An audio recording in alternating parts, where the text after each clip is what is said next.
I've done a lot of videos on empathy, but one question keeps coming up. What about the white people?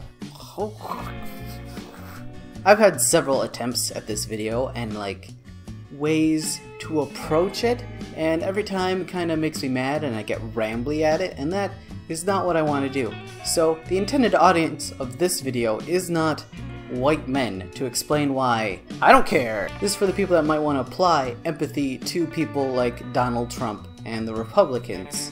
Why don't we have empathy for them? Dr. Kathleen Crocker is a person on Twitter, and she put out a few choice words. It really said everything that I wanted to say, so I'm going to read from her tweet thread and then I'm going to elaborate on it. That way it will give me more form and I just won't be ranting and laughing at the weird Nazis that we have that go wah wah when an immigrant child is being taken away from her mother. Dr. Kathleen Crocker, briefly breaking hiatus because I've been noticing a really dangerous reframing of the world. It's been coming at me from several entirely independent directions, and so I think it's worth mentioning. Let me start by saying I believe that compassion is the way forward. If you check out my big threads, some of which are in my profile as moments, you'll notice that pretty much every time I come back to the idea that regardless of our personal feelings, we need to consider the feelings of other humans if we want to make any kind of progress. As I've grown, I've come to believe this more strongly. We can decry behaviors without forever condemning the people doing them.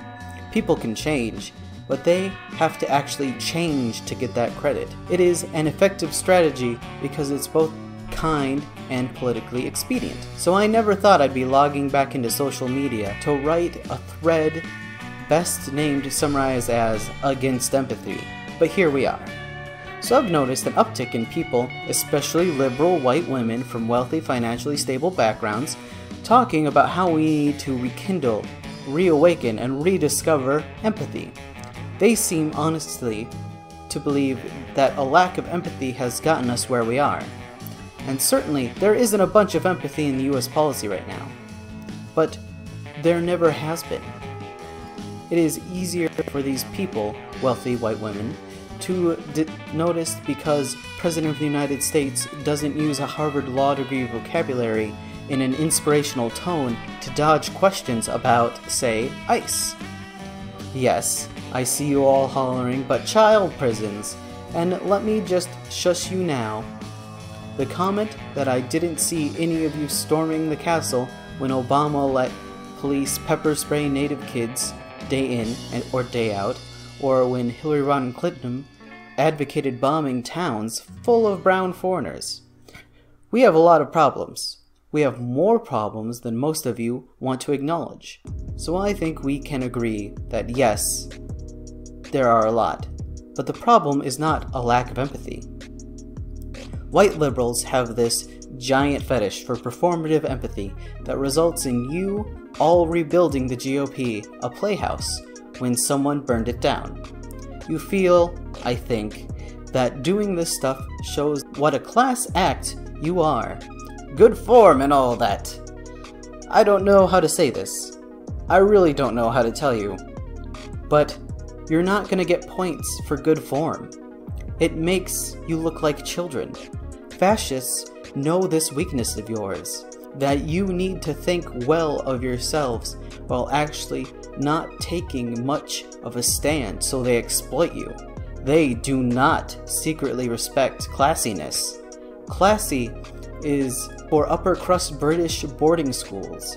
They don't respect you for your obsession with classy, because they can see that you really want them to like and respect you, which makes you just so incredibly easy to lie to.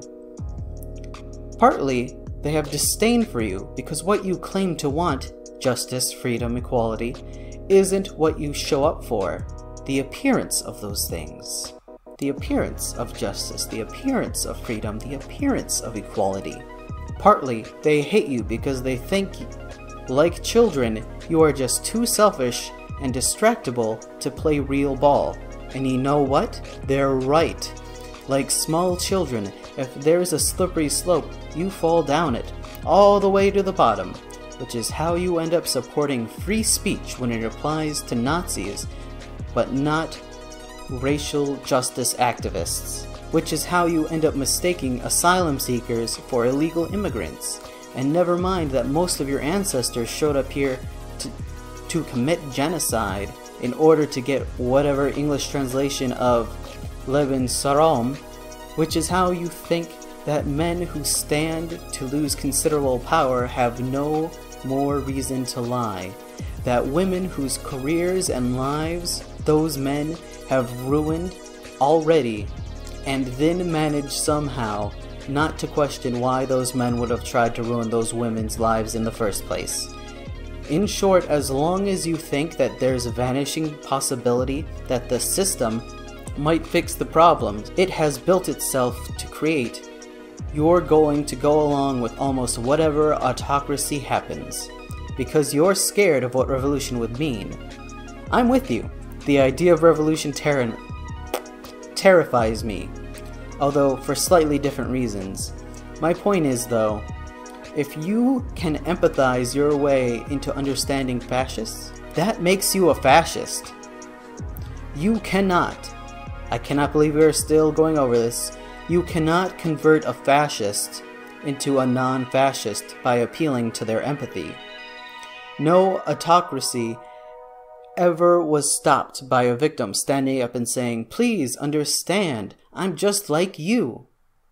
So much for why empathy is irrelevant, but here is why it is so dangerous. Empathy is a way of meeting in the middle. It is powerful for coalition building, precisely because in order to meet a common goal, we have to establish common ground. Empathy is how we do that, but fascists are not going to budge. So the more you cultivate empathy for the people we don't agree with, which, when white liberals use it, is a dog whistle for A, fascists, or B, pre-fascists, racists, pre-fascist racists, the closer they draw you to them. This is a great tool for them because your guilt, your desire to be respected, to be seen as classy and reasonable, this will drive you to push yourself right into their arms. You're going to do all the work, and all they have to do is be there to stoke your insecurities. Then, once you're traumatized, because of course they'll never love you, no matter how much you empathize with them, they'll teach you how to turn that into anger, because empathy didn't work, and they'll teach you to turn that anger back on the rest of us. You'll forget that you're angry because empathy didn't work, and you won't be angry at those of us who didn't bother, to try empathizing with fascists. You'll be angry at us because you'll think that we are the reason it didn't work. You'll keep telling yourself that you're on the good side of history, all the while seeking approval and respect from people who know that as long as they withhold it, you will continue to be off balance and refuse to take position against them. And the longer you refuse to take position against them, the more of their platform they can advance, which will be so normalized to you that you won't push against it, because that wouldn't be classy. So please, don't try to cultivate empathy for fascists, racists, and other intersectional and bi-policy bigoted people that are playing to their hands, because, oh, here's the thing, long as you assume you're smarter than they are, you're underestimating them a lot. Consider cultivated belief. Cultivate believing victims who you have been encultured to believe probably deserve it. Believe black men who are not super predators, but humans who are more likely than not to be victims. Believe native women who are not costumes or the past, but both most likely to be harmed by a man and still here working for justice for everyone. Believe black women. Actually believe them. Don't just use them as a hashtag. Believe Native men, who are probably the most likely to be killed by police. Believe trans people. Believe queer people. Believe ace people when they tell you they are queer. Believe disabled people who are whole, entire humans, no matter what we have been socialized to think. Believe children. Believe victims. Stop believing the police. Stop believing men over women. Whites over everyone. Straight people over queer people. Abled people above all. Start tearing down injustice, and do that by tearing down the injustices inside you. Your assumptions. Stop giving power to the warlords of hatred by believing them, that only their good opinion will set the rest of us free. Give yourself permission to be a snot-nosed gutter snipe. That's much more effective than being classy, and bonus, you'll have the respect of people who matter. Stop pretending that if you could only empathize enough, the fascists would stop convincing you to let them kill us while you wear a safety pin and wring your hands. It's not going to be easy, but you're going to sleep a lot better tonight. And that's honestly the only way anyone is going to respect you. Cultivate empathy. Fine, okay, do it. But do it for people who have less power than you, and stop telling us that we should empathize more. That's a fairy tale for children, and that ain't us. If I haven't broken it down for YouTube yet, yes, not every troll on the internet is a Nazi, but when you're in a space full of Nazi and you're repeating Nazi things, you are functionally a Nazi even if you don't literally believe it. It's like internet personalities that listen to Nazis and white nationalists and repeat their talking points and do what they do and have the same audience that they have are functionally Nazis and therefore no better than Nazis. The alt-right, which is a code word for several terrible things of Nazis, that is white nationalists, racists, and people that straight up just like hate the poor. That's it. That's a thing Republicans do too. They hate the poor. For some reason, even though capitalism is designed to need poor people, it needs this pool of disposable workers as a resource. People that are going to be poor. Capitalism needs it to function. That's why people say it's impossible to get rid of the poor people. Because capitalism needs them, and they can't understand a world outside capitalism. Straight white men have tied their identity with power. They've tied what they are with, I'm what the President of the United States look like. I'm what CEOs look like. I'm what heroes look like. I'm the good guy in all of the movies. They've tied their identity to those thoughts and ideas. Thus, tied themselves to the system. And when we say we want to reform the system and we want to make the system better, we want to change the system, they say, no, you're attacking me. They see a black hero as an attack on them. They see a woman Ghostbuster as an attack on them. So it's these people having their identities tied up with the current system that stops us from fixing problems, like police violence, and they say they full out murder black people at this high rate. They'll counter with they kill white people more. Well, that's fine. We want to fix police brutality. That would have less white people being killed as well. But instead of joining the Black Lives Matter, they say it's anti-American. And they continue having more white people shot by police. You're not helping. The police aren't there to help you. The police are there to keep everyone down, to shoot more white people, to shoot black people at a highly increased rate, to enforce crappy laws by tyrants and wannabe tyrants like we have in the White House, who has said several racist and white nationalist things. Jeff Sessions, who is a complete racist and instituting racist policies that make all colored people principals and kick out people that have lived in this country for decades because he's racist, and that's how ICE applies it. And ICE is not old. ICE was created in 2003. We need to abolish ICE because they are actively part of the problem. And I'm not going against anything I've said in my previous videos. It has been a point of contention with some people that I'm supposed to be Mr. Empathy, and yet I'm not using empathy on the white people, that I am not actively trying to feel their pain, that I am not trying to understand them and their emotional needs.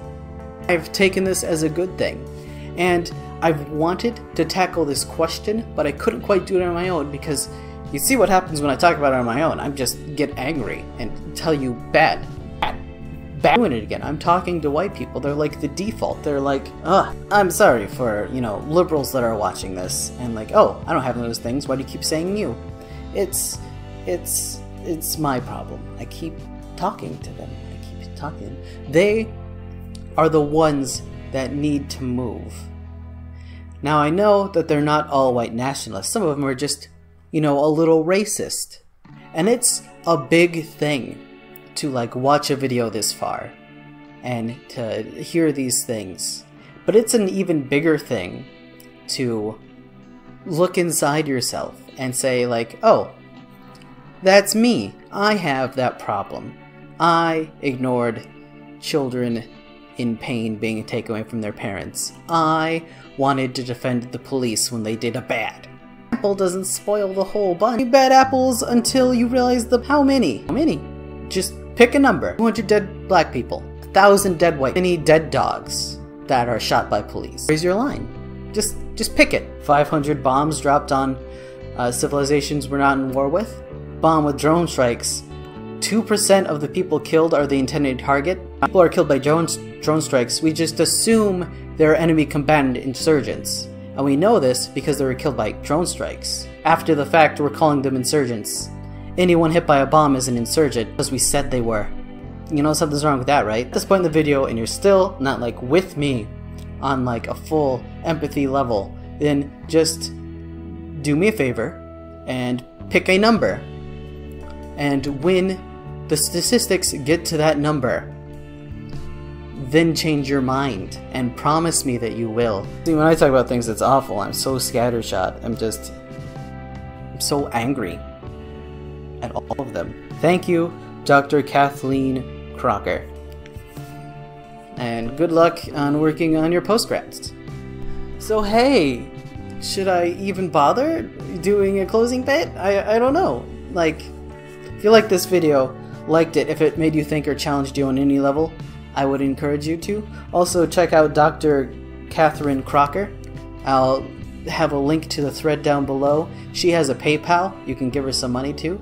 If you want to kick me some money, I have a Patreon. Giving even like $1 on Patreon is more than you will ever make anyone by watching ads.